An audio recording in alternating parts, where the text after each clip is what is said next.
नमस्कार साथियों, स्वागत है आपका सक्सेस सेंटर सीकर में। मेरा नाम कान सिंह है और आज हम राजस्थान रोडवेज परिचालक के लिए मैथ्स के एग्ज़ाम पेपर नंबर 9 पर चर्चा करेंगे। जैसा कि पिछले 8 पेपर में आप लोगों ने बहुत कुछ सीखा होगा, बहुत कुछ अच्छे कॉन्फिडेंस में चीज़ें आप लोगों ने अपने पक्ष में ली होंगी। आज का पेपर लगाने के बाद आपके कॉन्फिडेंस का लेवल और अप हो जाएगा। तो आइए शुरू करते हैं, देर नहीं करेंगे। ये 9 नंबर का पेपर है। जिन्होंने पिछले पेपर नहीं देखे, आप पिछले पेपर ज़रूर देखिए, आप लोगों को बहुत मदद मिलेगी। एग्ज़ाम तक हम इस सीरीज को जारी रखेंगे। क्वेश्चन देखते हैं। सवाल नंबर 1 है हमारे पास, फर्तम 160 सम संख्याओं का औसत बताओ।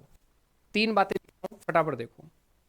पहली बात, फर्तम n प्राकृत संख्याओं का औसत। फर्तम n प्राकृत संख्याओं का औसत पूछे तो फर्तम n प्राकृत संख्याओं का औसत हो जाएगा n प्लस 1/2। दूसरा, फर्तम n सम प्राकृत संख्याओं का पूछे, सम प्राकृत संख्याओं का औसत होगा n प्लस 1।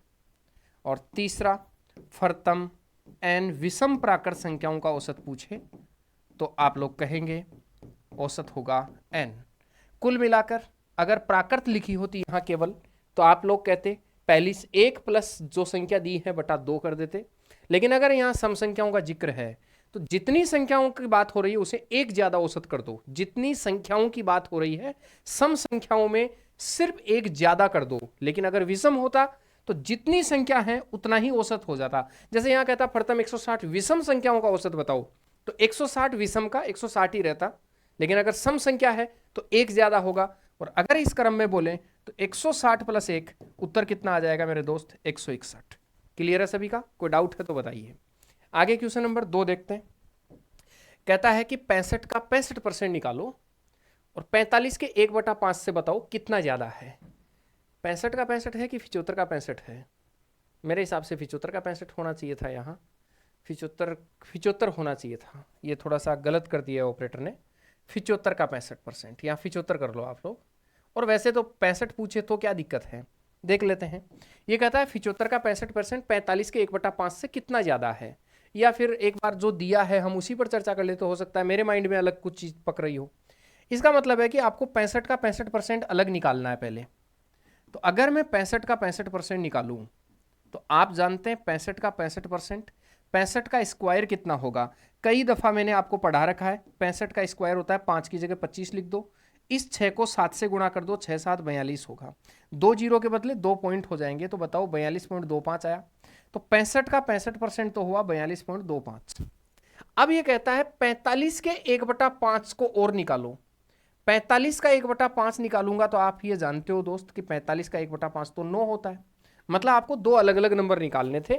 ये वाला नंबर आपने अलग निकाला, 65 का 65% निकाला, 42.25 आया। 65 को 65 से गुणा करके 2 पॉइंट लगा दिए।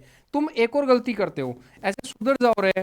आप लोग क्या करते हो, कई लोग 13 पंजे 65 और 20 पंजे 100, फिर 13 पंजे 65 और 500 के 20, 13 का स्क्वायर 169/4 करते हो। अरे 2 जीरो के बदले 2 पॉइंट लगा दो, सीधा जल्दी पड़ेगा।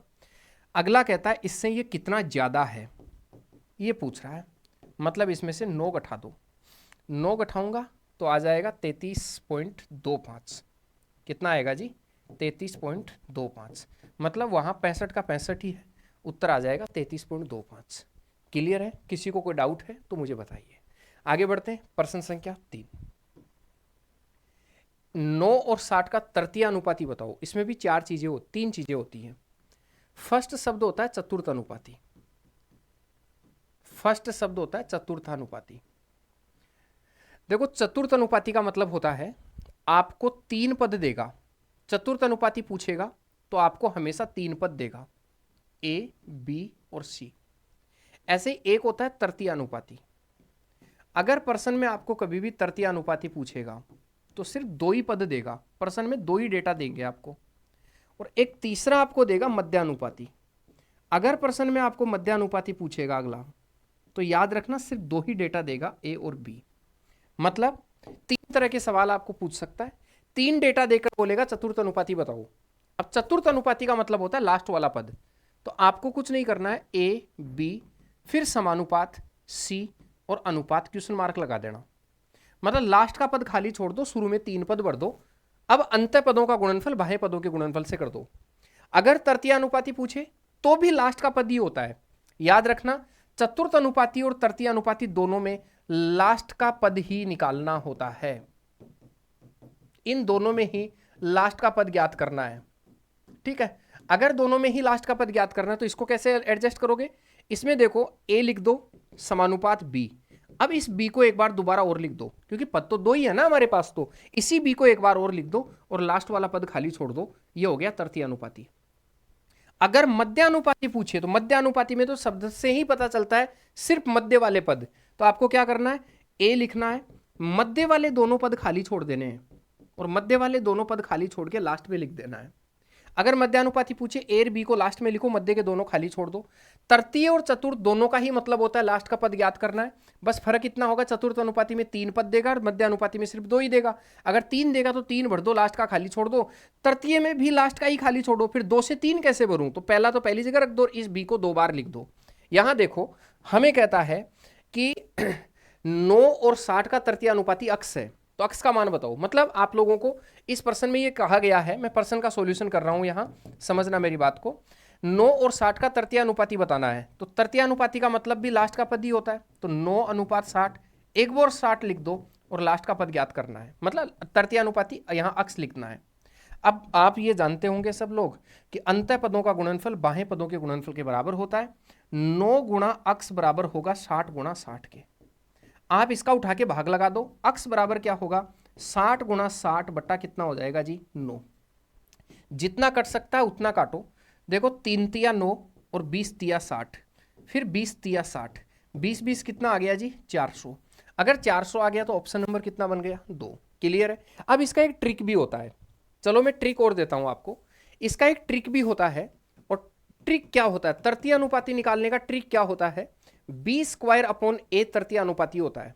ये ट्रिक होता है, जो 2 वैल्यू दी हैं, इन 2 वैल्यू में से बाद वाली वैल्यू के स्क्वायर में पहली वैल्यू का भाग दे दो।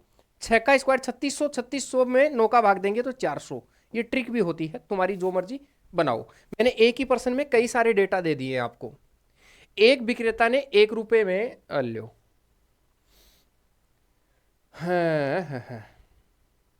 नींबू खरीदे, 75% लाभ अर्जित करने के लिए 1 रुपए में कितने नींबू बेचने होंगे?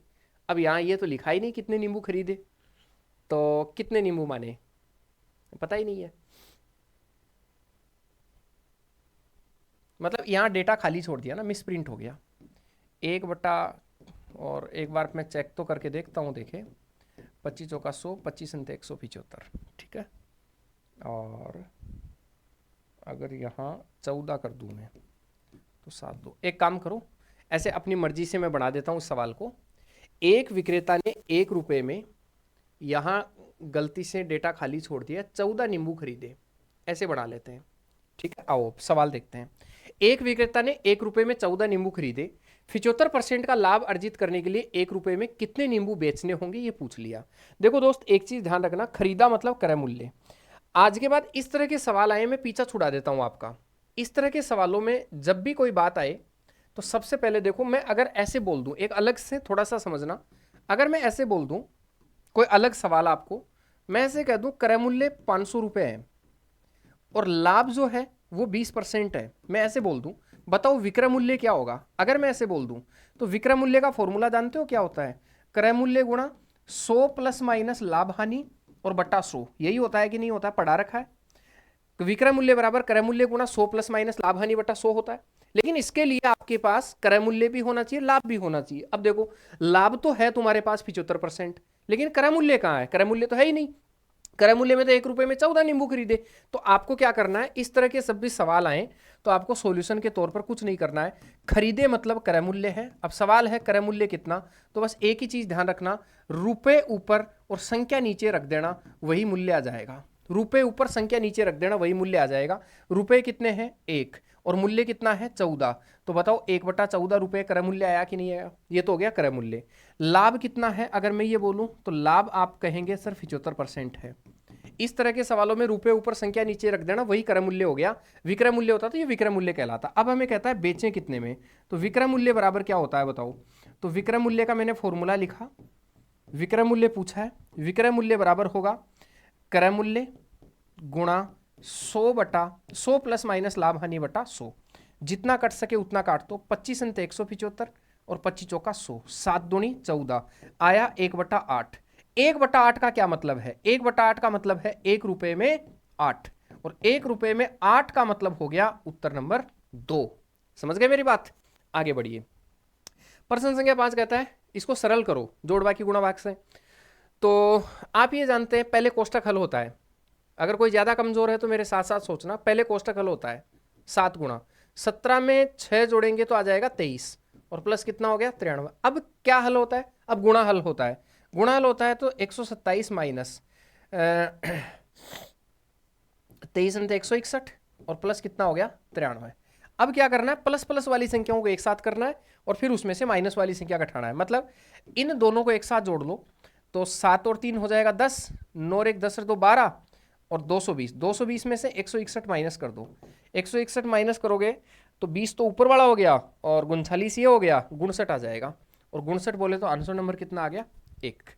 ठीक है, आगे बढ़िए। प्रश्न संख्या 6 देखो। कहता है सलील का वेतन पहले 15% घटाया गया और बाद में 10% बढ़ाया गया। उसके अंतिम वेतन में शुरुआती वेतन की तुलना में कितने % कमी हुई? देखो, एक बार किसी संख्या को घटा दें और फिर बढ़ा दें, या फिर दोनों बार ही बढ़ा दें या दोनों बार ही घटा दें, इस तरह की कोई बात आए, किसी चीज को दोनों बार ही घटा दो, दोनों बार ही बढ़ा दो, एक बार घटाकर एक बार बढ़ा दो, एक बार बढ़ाकर एक बार घटा दो, अगर इस तरह के कभी सवाल आए तो एक फॉर्मूला यूज करना, a प्लस बी और प्लस ए बी बटा 100 का। मैं 2 तरीके बताऊंगा, दोनों में से कोई सा भी यूज कर लेना। ठीक है, अब a की जगह घटाया तो a की जगह -15 कहलाएगा, और b की जगह बढ़ाया तो प्लस का कितना कहलाएगा 10, प्लस -15 गुणा 10 बटा कितना हो जाएगा जी 100 हो जाएगा। दोस्त सुनो, -15 प्लस का 10 हो जाएगा माइनस का 5। अब मुझे ये बताओ, यहां 0 से 0 कट जाएगा, एक 0 के बदले एक पॉइंट लगेगा, प्लस माइनस क्या होता है? माइनस 1.5 होगा। माइनस का 1 और माइनस का 1.5 माइनस का 6.5 हुआ कि नहीं हुआ? मतलब माइनस 6.5 की क्या हो गई? कमी। एक तरीका। या फिर अगर किसी को कई एक सवाल मन में ये भी आ रहा होगा कि सर ये तो 2% थे तो फॉर्मूला लग गया, अगर 2 से ज्यादा % होते तो क्या करते? उस कंडीशन में आप ऐसे कर सकते हो 100 गुणा, शुरू में 100 मान लो, अब कमी है तो 100 में से घटा के लिख दो, और वर्दी है तो 100 में बढ़ा के लिख दो, और ऐसे चाहे 10 बार हो तो 10 बार कर दो, फॉर्मूले की जरूरत ही नहीं है। अब काट लो इसको, 0 से 0 कट जाएगा, 2 0 से 2 0 कट जाएंगे। मैं तो कहूंगा गुणा करके पॉइंट ही लगा दो, बढ़िया रहोगे। दोनों को गुणा करो, 85 को 11 से गुणा करेंगे 5, 8 और 5 13, 8 और 1 9, और एक 0 के बदले एक पॉइंट लग गया, तो जो चीज 100 थी वो 93.5 हो गई। मुझे कमी लग रही है, कमी हो जाएगी 6.5% की। ठीक है, ऐसे भी आप कर सकते हैं, दोनों ही तरीके से उत्तर सेम आएगा, जो आपकी मर्जी हो। प्रश्न संख्या 7 देखते हैं। कहता है दिए गए आंकड़ों का माध्य, माध्य का मतलब होता है औसत, माध्य का मतलब होता है औसत। तो दिए गए आंकड़ों का औसत 11 है। अगला कह रहा है दिए गए आंकड़ों का औसत 11 है, के का मान बताओ क्या है? औसत क्या होता है भाई? औसत होता है राशियों का योग बटा राशियों की संख्या। अगर राशियों का योग बटा राशियों की संख्या होती है तो मैं ये कह सकता हूं कि 11 + 19 + 5 + 10 + के + 13 + 12 + 8 + 15 और +14, इन सबको जोड़कर कितनी संख्याएं? देखो, 2 और 2 4, 2 6, 2 8, 2 10, 10 का भाग 2। ऐसा करने पर उत्तर 11 आता है। अगले ने कहा ऐसा करने पर उत्तर 11 आता है। देखो, राशियों का योग बटा राशियों की संख्या 11 है।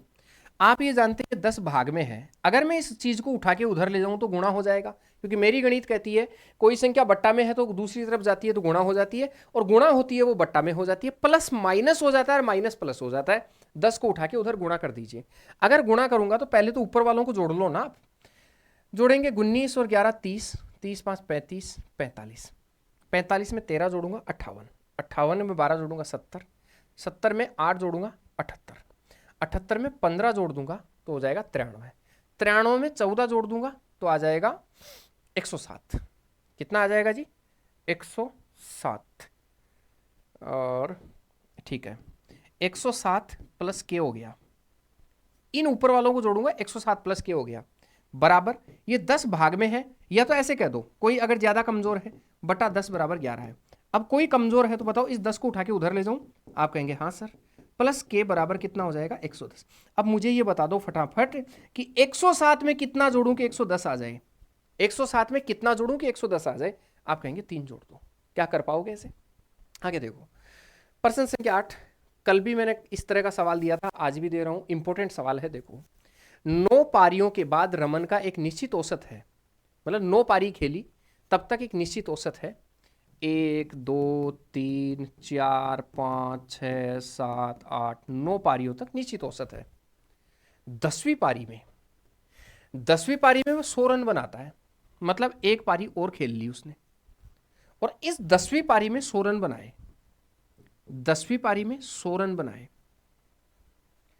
जिससे उसका औसत 8 बढ़ गया, जिससे उसका औसत 8 बढ़ गया है।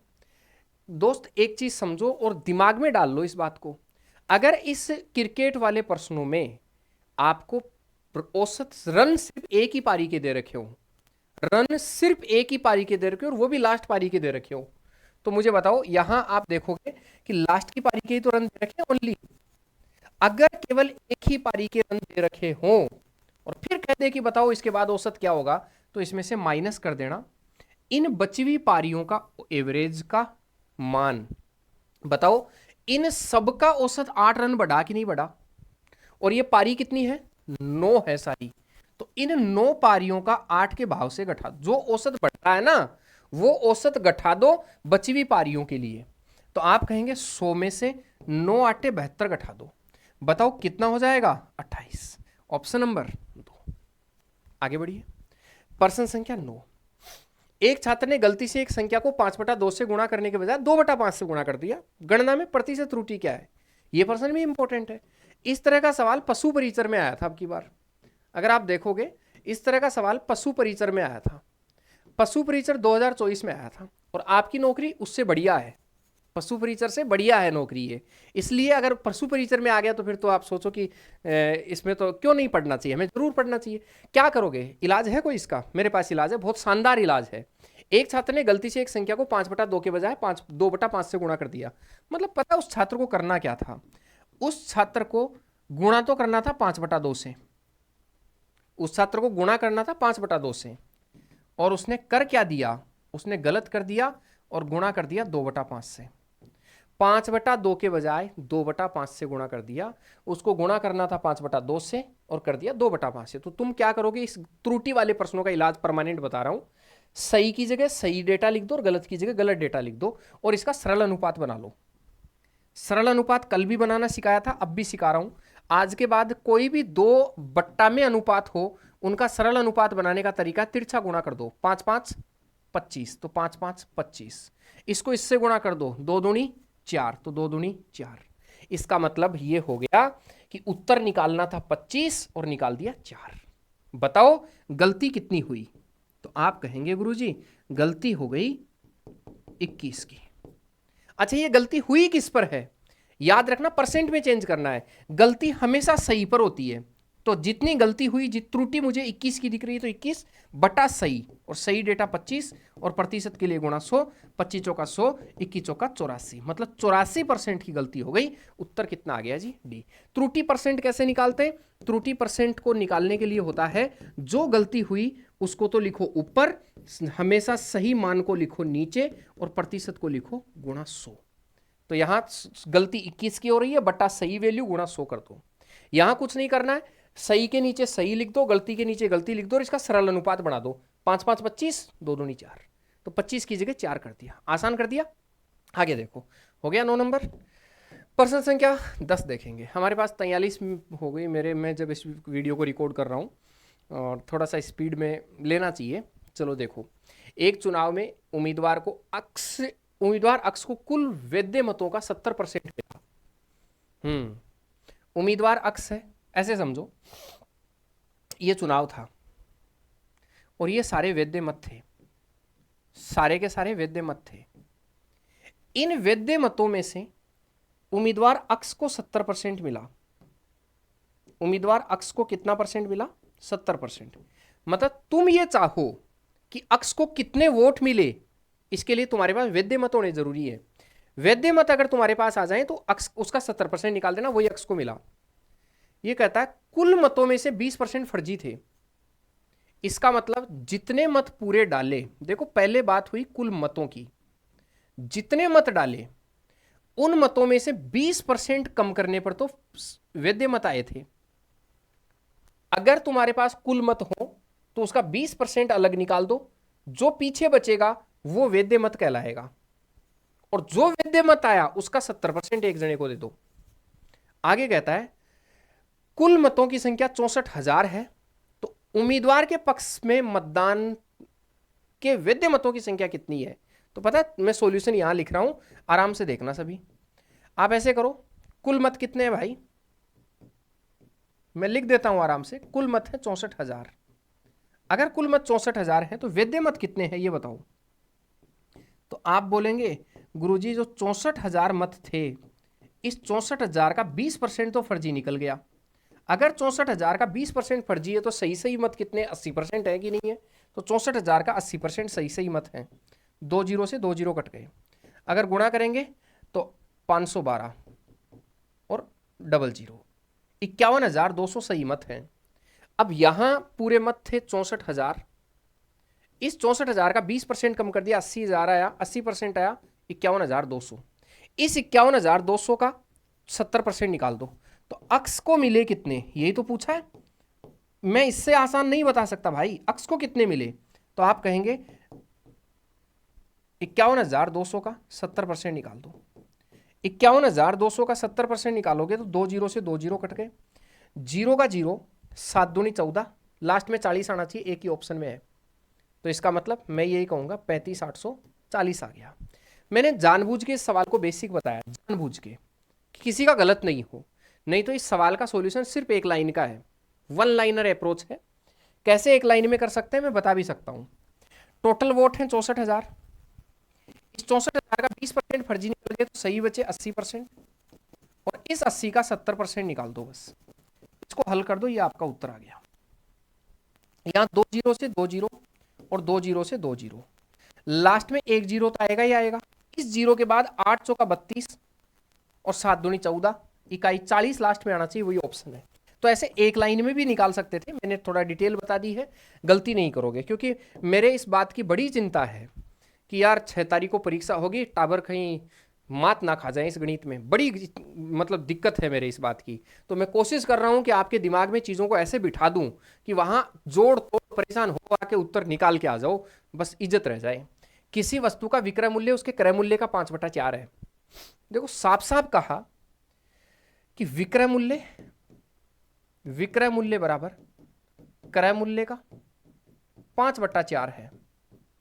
विक्रय मूल्य क्रय मूल्य का 5/4 है। एक बात समझ लो सभी, आज के बाद अगर ऐसी स्थिति कभी आए, कभी भी ऐसे आए कि a बराबर b का 3/5 बोल दे, ऐसी कभी स्थिति आए, तो जो जुड़ा होता है उसका मान नीचे वाला होता है, जो बराबर में होता है उसका मान ऊपर वाला होता है। ये दिमाग में बिठा लो, जो जुड़ा होता है उसका मान नीचे वाला होता है, और जो बराबर में होता है उसका मान ऊपर वाला होता है। यहां जुड़ा हुआ है क्रय मूल्य 4 है और विक्रय मूल्य बराबर का 5 है। समझ गए? तो इसका मतलब खरीदा कितने में? 4 में। बेचा कितने में? 5 में। तो बताओ लाभ कितने का हुआ? हमें लाभ परसेंट चाहिए। 4 में खरीद के 5 में बेचेगा तो 1 का लाभ हुआ कि नहीं हुआ? और लाभ हमेशा क्रय मूल्य पर होता है, हमेशा क्रय मूल्य पर होता है, और क्रय मूल्य 4 है, प्रतिशत के लिए गुणा 100, कितना परसेंट आ जाएगा मेरे भाई? 25%। ऑप्शन नंबर 3 आ जाएगा। बोलो आगे बढ़ो। प्रश्न संख्या 12 देखेंगे। 12% लाभ और 4% हानि पर किसी वस्तु के विक्रय मूल्यों का अंतर 28 है। वस्तु का क्रय मूल्य बताओ। देखो एक चीज सुनो, 12% लाभ पर बेचे अगर किसी चीज को, इस दुनिया में कोई भी चीज अपने आप में 100% की होती है। इस दुनिया में किसी भी चीज का क्रय मूल्य अपने आप में 100% होता है, ये याद रखना। किसी भी चीज का क्रय मूल्य 100% होता है। अगर मैं किसी चीज को 12% लाभ पर बेचूंगा तो बताओ वो 112% में बिकेगी कि नहीं बिकेगी? और अगर मैं किसी चीज को 4% हानि पर बेचूंगा तो 100 में से 4 कम कर दो, बताओ वो 96% में बिकेगी कि नहीं बिकेगी? अगर किसी चीज को मैं 12% लाभ पर बेचूंगा 112 में बिकेगी, अगर मैं 4% हानि पर बेचूंगा 96% में बिकेगी, क्योंकि कोई भी चीज अपने आप में 100% क्रय मूल्य रखती है। ये कहता है इन दोनों का अंतर। तो मुझे देख के बताओ इन दोनों का अंतर कितना है? तो आप कहेंगे 12 और 4 16% का अंतर है दोनों में। कितने का अंतर है? 16 का। इस 16 की ओरिजिनल वैल्यू 28 रुपए है। याद रखो 16% की ओरिजिनल वैल्यू 28 रुपए है। तो बताओ 1% की ओरिजिनल वैल्यू कितनी होगी? इसका उठा के भाग लगा दो, पीछे एक ही आएगा, तो एक की वैल्यू 16/28/16 आएगी। एक आने के बाद जितने का चाहिए उतने से गुणा कर दो। हमें चाहिए क्रय मूल्य, और क्रय मूल्य है 100%, मतलब हमें 100% की वैल्यू चाहिए। अगर 100% की वैल्यू चाहिए तो 28/16 गुना 100 कर दो। 28/16 गुना 100 करोगे, 4 चौका 16 और 7 चौका 28, 4 से काटोगे 25 और 25 आते 175। बताओ उत्तर 175 होगा कि नहीं होगा? मैं उम्मीद करूंगा मेरी बात समझ गए। आगे बढ़े, प्रश्न संख्या 13 कहता है ए अनुपात बी 2:5 है, बी अनुपात सी 3:4 है, तो ए बी सी बताओ कितना है। बड़ा गजब सवाल है, ये तो आसान है। ए अनुपात बी अनुपात सी, ए बी के नीचे ए बी का वैल्यू रख दो 2:5, बी सी के नीचे बी सी का वैल्यू रख दो 3:4, ए बी के नीचे ए बी, बी सी के नीचे बी सी, 2:5 और 3:4 रख दो। अब इसको इससे गुणा कर दो, 3 दूनी 6, इसको इससे गुणा कर दो 5 तिया 15, और इसको इससे गुणा कर दो 5 के 20, 6 15 20 उत्तर होगा। 6 15 20 उत्तर होगा तो उत्तर 3 आ गया। खूब पता है ये तो। आगे बढ़ते हैं जी, प्रश्न संख्या 14। एक राशि को 2 3 7 के अनुपात में बांटा ए बी सी के बीच में, मतलब ए को मिला 2 रुपया, बी को मिला 3 रुपया और सी को मिला 7 रुपया। ठीक, अनुपातों में ए को 2, बी को 3, सी को 7 मिला। कहता है यदि बी को 15,000 रुपए मिले तो मुझे ये बताओ बी को अनुपातों में कितना मिला। बी को अनुपातों में मिला 3 रुपया। कितना मिला? 3। और ओरिजिनल में कितना मिला? ओरिजिनल में मिला 15,000। अगर 3 की वैल्यू 15,000 है तो बताओ एक की वैल्यू कितनी होगी? एक की वैल्यू होगी 5,000। 3 की वैल्यू 15,000 है, एक की वैल्यू होगी 5,000। अगर एक की वैल्यू 5,000 है तो कहता है बी और सी के हिस्सों का अंतर बताओ क्या है। बताओ, देखिए बी और सी के हिस्सों का अंतर कितना दिख रहा है तुमको? मुझे दिख रहा है बी और सी के हिस्से में अंतर 4 का। 4 3 7 होता है, कितने का अंतर है? 4 का। तो हमें कहता है 4 का मान बताओ कितना होगा। अगर 3 का मान 15,000 है तो 4 का मान 5 तिया 15 और 5 के 20, कितना हजार होगा जी? 20,000 होगा जी। और 20,000 होगा जी तो उत्तर हो जाएगा जी 2 नंबर। आगे बढ़ते हैं, प्रश्न संख्या 15 कहता है निम्न को सरल करो। निम्न को सरल करने का मतलब इनको जोड़ना है। आपको भी पता है आपके जोड़ बाकी गुणा भाग के नाम से टॉपिक है, सीधा सीधा जोड़ना है। कैसे जोड़ोगे? पॉइंट के नीचे पॉइंट रख के जोड़ दो, सुखी रहोगे, सुखी रहोगे। देखो इसमें पॉइंट है नहीं, इसमें 17 पॉइंट, अच्छा इसमें पॉइंट नहीं है तो ऐसे तो लिख ही सकता हूं। आप कहेंगे आराम से लिख दो। इसको मैं 17.6 लिख देता हूं, इसको मैं 1.76 लिखता हूं, इसको मैं 0.176 लिखता हूं, इसको मैं 0.0176 लिखता हूं। अब जोड़ दो। देखो 6 का 6 रहेगा, लास्ट में 6 सब में है, 7 से 13 का 3 हासिल की 1 होगा, लास्ट में 36 आना चाहिए, इसमें 56 है कट गया, इसमें 56 है कट गया। आगे देखो 7 से 13 और एक 14 और एक 15, लास्ट में 536 आना चाहिए, इसमें 336 है, ये भी कट गया, ऑप्शन नंबर 1 हो गया। क्या कर पाओगे? आगे बढ़ो। कहता है कि गुणा कीजिए इसको। एक ट्रिक देता हूं, एक ट्रिक दे रहा हूं सभी को। ट्रिक यह है जितने नो उतने ही शून्य लगाओ, जितने नो उतने ही शून्य लगाओ। जैसे इसको गुणा करना है 4 बार 9 से, तो इस संख्या के आगे 4 शून्य लगा दो। जिस संख्या को जितनी बार 9 से मल्टीपल करना हो, ट्रिक है, उतने ही जीरो लगा दो। 4 बार 9 है तो 4 जीरो लगा दो, 5 बार 9 हो 5 जीरो लगा दो, 6 बार 9 हो 6 जीरो लगा दो, 7 बार 9 हो 7 जीरो लगा दो, 3 9 3 बार जीरो लगा दो। 66,466 को 9,999 से गुणा करना है तो 66,466 के आगे 4 जीरो चिपका दो। जो नई संख्या बनी इसमें से घटा दो वो पुरानी वाली संख्या, और पुरानी वाली ये नई संख्या है, पुरानी वाली संख्या इसमें से माइनस कर दो। पुरानी संख्या माइनस करोगे तो ये लोग घटा दो। नई बनी संख्या में से पुरानी संख्या माइनस कर दो। नई बनी संख्या में से पुरानी संख्या माइनस करोगे। देखो इस जीरो को 10 मान लो क्योंकि उधार देगा, ये देखो ये इसको उधार देगा, ये इसको उधार देगा। 10 में से 6 गया तो बचेगा 4। ठीक, इसका मतलब पहला अंक 4 आना चाहिए, तो वैसे ही नहीं है। अब बाकी सारे 0 9 बच जाएंगे, क्योंकि इसने इसको उधार दिया। 9 में से 6 गया 3 बचेगा, फिर 9 में से 6 गया 3 बचेगा, 9 में से 6 गया 3 बचेगा, बोलो हाँ कि ना। फिर यहां बचा 5, 15 में से 6 गया 9 बचेगा, फिर यहां बचा 5, फिर 6 6 6 666 59, 666 से शुरू होना चाहिए, 59, ये 95 है, ये कट गया, और लास्ट में 33 34 आना चाहिए, एक ही ऑप्शन है। क्या मेरी बात समझ पाए? आगे बढ़िए। प्रश्न संख्या 17। प्रश्न संख्या 17 कहता है निम्न को सरल कीजिए। इसको सरल करना है और बताना है सही उत्तर क्या होगा। देखो, सरल करने का तरीका होता है, सबसे पहले छोटा कोष्ठक हल होता है, सबसे पहले छोटा कोष्ठक हल होता है। इसलिए मैं ऐसा कहता हूं 2550 माइनस 510 माइनस 270 माइनस, सबसे पहले छोटा कोष्ठक हल करते हैं। और सबसे पहले छोटा कोष्ठक हल करेंगे तो मेरे दोस्त इसी को तो हल करोगे? आप कहेंगे हाँ सर। अगर इसी को हल करोगे तो मुझे बताइए 90 में से 80 घटा दो, आप कहेंगे 10 बचेगा, और 10 में 70 जोड़ दो, आप कहेंगे 80 बचेगा, मतलब यहां बचेगा जी 80। बढ़िया बात। 2550 माइनस 510 माइनस, अब मंझला कोष्ठक हल होगा। मंझला कोष्ठक होगा 70 में 27 में से ऐसे 190 बच जाएगा। कितना बचेगा जी? 190। फिर 2550 माइनस 51 में से 19 घटा दो, 51 में से 19 घटाऊंगा मैं, 20 ही घटा दूं तो 31 बचेगा, 32 बच जाएगा। 32 बचने का मतलब 320 आ गया। 510 में से 190 घटाया 320। अब इसमें से घटा दो 21 2230 आ रहा है। कितना आ रहा है जी? 2230। और 2230 बोले तो उत्तर कितना आ जाएगा? 2 नंबर। क्लियर है सभी का? आगे देखते हैं प्रश्न संख्या 18। यदि 19 से 2/3, 7 से 1/4 बराबर अक्स प्लस 2 से 1/2 है तो अक्स का मान बताओ। देखो एक चीज बताओ, अगर मैं ऐसे कह दूं 18 बराबर 15 प्लस अक्स प्लस 15, अक्स का मान बताओ क्या होगा। अगर मैं ऐसे बोल दूं कि 18 बराबर अक्स प्लस 15, तो बताओ अक्स का मान क्या होगा। तो आप ये कहेंगे कि सर इसका मतलब है 15 में कितना जोड़ूं कि 18 आ जाए, मतलब इस 15 को उठा के माइनस करोगे, यही तो करोगे। तो आप यही कहेंगे इस 15 को उठा के इधर माइनस कर दो, बराबर किसकी वैल्यू आएगी? अक्स की। ऐसे ही तो सोचेंगे, वहां सोचने में कोई पेट दर्द थोड़ी हो रहा है, यहां भी सोच लो। आपको हमें चाहिए अक्स का मान बताओ कितना है, तो इसको उठा के माइनस कर दो।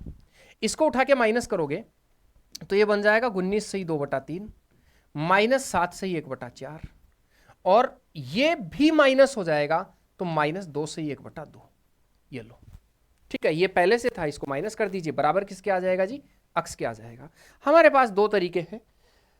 दो तरीके कैसे हैं कि या तो इनको साधारण मिश्र भिन्न बना लो, या फिर पूर्ण भागों मिश्र भिन्नों को साधारण भिन्न बनाओ, या पूर्ण भाग एक साथ भिन्न भाग एक साथ, बात एक ही है। दोनों तरीके से आपका उत्तर आ जाएगा। ठीक है, तो आप मुझे ये बताओ, अगर इसको वैसे हल करें तो 19 या 57, 57 में 2 जोड़ेंगे 59/3 आएगा, माइनस 7 चौका 28 और एक 29/4 आएगा, और माइनस 2 दूनी 4 और एक 5/2 आएगा। अब इसका लघुत्तम लोगे, लघुत्तम आएगा 12। 3 का भाग जाएगा 4 बार, 4 को 59 से गुणा करोगे कितना टाइम लगेगा? 4 को भाग दोगे 3 बार, 3 को 29 से गुणा करोगे, फिर 12 का पाड़ा तो तुमको फिर भी बोलना पड़ेगा। चलो अब इतना लग गया हूं तो इसको हल कर देता हूं। 3 का भाग 12 में जाएगा 4 बार, 4 को 59 से गुणा करो तो 9 चौका 36 बचेगा 3, और 5 चौके 20 और 3 23, 236 माइनस 4 का भाग दो 3 बार, 3 को गुणा करो 87, माइनस 2 का भाग दो 6, 6 5 कितना कर दो 30। अब आप इनको हल कर दो। अगर इसको जोड़ू में तो देखो 236 में से माइनस हो जाएगा 87 और 30, और 87 और 30 कितना हो जाएगा? 97, 107, 117, तो आप 117 माइनस कर दो। देखो 16 में से 7 गया तो बचेगा कितना? 9। ठीक है, इधर बचेगा कितना? 2, 2 में से 1 गया तो 1, और 2 में से 1 गया तो 1, 119/12। अब आप बताओ 12 नाम 108 होता है, बचेगा कितना पीछे? 11/12। 9 से ही 11/12 आया, और 9 से ही 11/12 तो 1 नंबर उत्तर आ गया। लेकिन मैं आपको कहता हूं इतना लेंथी है, सो कॉम्प्लिकेटेड, लेंथी है मतलब लंबा ज्यादा हो गया। इसका कोई इलाज है हमारे पास? यस, इसका एक सिंपल इलाज भी है, मैं आपको बताता हूं। इस तरह के सवालों को कभी भी ऐसे मत लगाओ, क्योंकि जानबूझ के कॉम्प्लिकेटेड करने से कोई मतलब नहीं है। इसका तरीका है इन भिन्न भागों को एक साथ ले लो, पूर्ण भागों को एक साथ ले लो, भिन्न भागों को एक साथ ले लो। इनको देखेंगे तो सीधा सीधा मेरे साथ सोचना, मैं कहूँ 19 में से पहले 7 कम कर दो 12, और 12 में से 2 और कम कर दो 10, तो ये तो हो गया 10। इनका काम खत्म हो गया। अब इनको एक साथ ले लो, 2/3 -1/4 -1/2, इनको एक साथ ले लो। मतलब ऐसे मैं और लिख रहा हूं, कोई ज़्यादा कमज़ोर है मेरी जैसे गरीब है गणित में तो वो ऐसे कर सकता है, ये एक साथ, ये एक साथ। अब अगर इनको देखूंगा तो आ जाएगा 10 और प्लस, अगर मैं यहां बात करूं तो मुझे बताओ एलसीएम कितना आएगा, तो वही 12 आएगा। 3 का भाग दोगे 4, 4 दूनी कितना हो जाएगा 8, 4 का भाग दोगे 3, 2 का भाग दोगे 6। मुझे बताओ यहां से क्या हो गया 10 प्लस 8 6 3 9 माइनस का 1/12 आ गया, माइनस का 1/12, जिसको मैं कह सकता हूं प्लस माइनस 1/12 आ गया। और इसको अगर देखोगे तो मैं कई दफा समझाया हूं, इसको एक कम कर दो और 11/12 लिख दो, तो उत्तर कितना आ जाएगा। तो दो तरीके मैंने आपको बता दिए हैं, मैं उम्मीद करूंगा दोनों में से जो तरीका तुमको ठीक लगे वो तरीका लगाइए, कोई इश्यू नहीं है, ठीक है। लेकिन जोड़ बाकी सीखना है, सिखाया हुआ है पहले, खूब चीज़ें सिखाई हैं। तो आज की क्लास का टास्क हमारा सिर्फ 18% का था, हमने 18% कंप्लीट किए। जुड़ने के लिए आपका बहुत बहुत धन्यवाद। आप हमारे टेलीग्राम सक्सेस सेंटर सीकर से कनेक्ट हो सकते हैं, जिसमें आप लोगों को पीडीएफ वगैरह, क्लासों की सूचना वगैरह, सारी तमाम सूचनाएं मिल जाएंगी, ठीक है। बाकी मिलेंगे अगले पेपर में, तब तक धन्यवाद। लेकिन इससे पहले जाने से पहले एक बात कहूँगा, परीक्षा के सिर्फ 10 दिन शेष है, रोज़ पेपर लगाइए, ईमानदारी से लगाइए। कहीं दिक्कत आइए तो अपने साथी से पूछिए, कहीं से भी उसका सॉल्यूशन ढूंढिए, उसको प्रॉब्लम को रहने मत दीजिए, प्रॉब्लम नहीं रहनी चाहिए। जहाँ डाउट रह जाता है, चाहे ज़िंदगी हो कि पढ़ाई हो, दोनों जगह ही ख़त्म कर देता है चीज़ों को। कमेंट में ज़रूर मुझे लिखिए, आप लोगों में से 5000 के लगभग लोग इस वीडियो को देखते हैं, मतलब पिछला वीडियो अगर मैं एवरेज बोल रहा हूँ तो ज़्यादा भी देखा है कम भी देखा है। कमेंट कितने के आते हैं, 15-20 लोगों के। भाई कमेंट करो, सारे लोग देख रहे हैं तो बताओ कैसा लगा पेपर, मुझे बहुत खुशी होगी। चेंज करूंगा, अगर आप जैसे भी कुछ मुझे बताएंगे उसी के अकॉर्डिंग हम बदलाव कर देंगे। जुड़ने के लिए शुक्रिया, गुड नाइट, धन्यवाद।